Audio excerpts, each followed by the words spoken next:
So now start question number 15. So 15, you read the question. Give possible expression for the length and breadth of each of the following rectangles in which their areas are given below. Say number 1. In 15, two math is there and both math are same. Here area given. And we know that the area of a rectangle is length into breadth. So this this term we will factorize. Okay. So if we suppose this is a polynomial, it is a quadratic polynomial. So we will try to factorize it.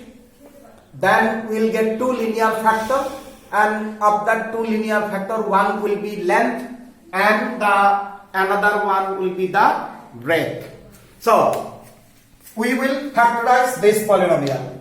So we can factorize it by splitting the middle term. So if we product 25 into 12, the product is 300. Okay, 25 into 12 is 300. Now we will split 35 by adding, because the sign of the last term is plus. So 25 a square minus 20 plus 15a plus 12. So now 25 a square minus 20a minus 15a plus 12. So here 5a common. So 5a minus 4, and here 3 common. So 5a minus 4. So now you see this term and this term exactly same. So this is common. 5a minus 4 and 5a minus 3. So it is factorized. Now out of these two terms, anyone can suppose the possible length and other one can suppose the possible breadth. So you write the answer, therefore that possible length. Okay, so this is 5a minus 4. You can take the possible length is 5a minus 3 also. Then possible breadth. Okay, other one, that is 5a minus 3. So these are the answer. Okay, so this problem can solve. First we factorize it by any method, by any way we factorize. When it is factorized, so one factor you write length, another factor you write the breadth. So number 2 of question number 15, so you will solve the same type of process. Okay, so it is clear and easy also. Then question number 16. Same type of question is the last question of this exercise and of this chapter. Number 16, you see, what are the possible expression for the dimension of the cuboid whose volumes are given below?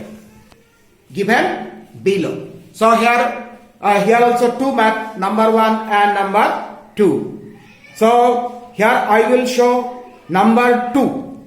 Number 1 is easy. Number 2 I will show, and you will try number 1. So number 16, last one math.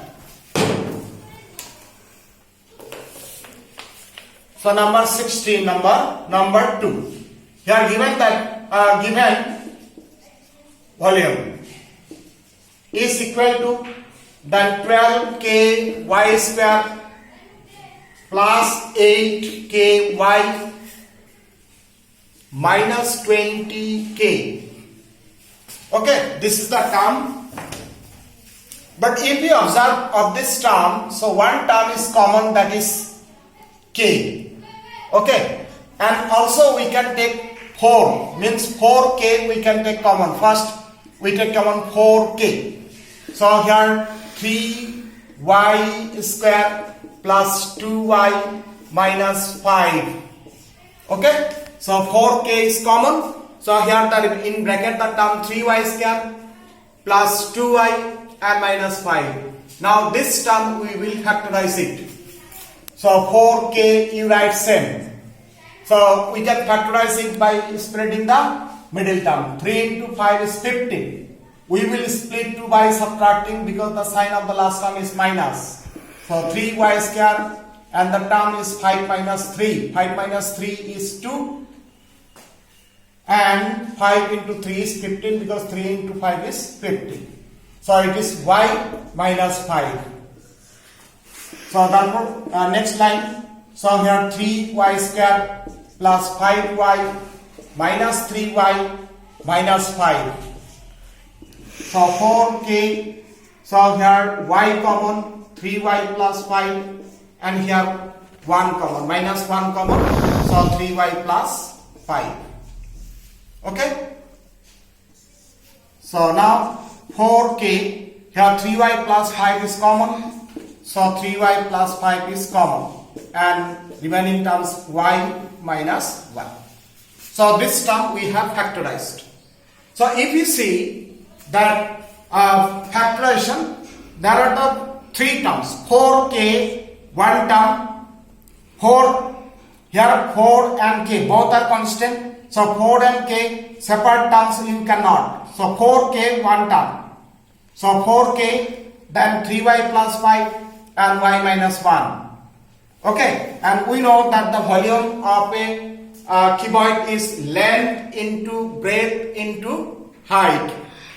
So if we compare the volume of cuboid, then length into breadth into height. So one term we can suppose the length, another term suppose is breadth, and then next term is the height. So therefore we can write that possible length is 4k, then possible breadth is 3y plus 5, and the possible is height. Okay, so y minus 1. So this is the answer. Okay, so we have to factorize, means we have to factorize, and factorization correct, then we will get the answer. So number 1 also same, you will factorize it, you will express as product of 3 terms, then one will suppose the length, another breadth, another height. So I think it's clear. So listen, chapter 2 is completely finished. Here so many examples are there. So students, you will practice all the examples. So chapter 2 is finished. You will try to practice some extra problem, because in this chapter so many extra problems are there. So first you practice from the textbook, all math, let us clear it. Then you will practice some extra problems. Okay, so today is finished, this chapter is finished. So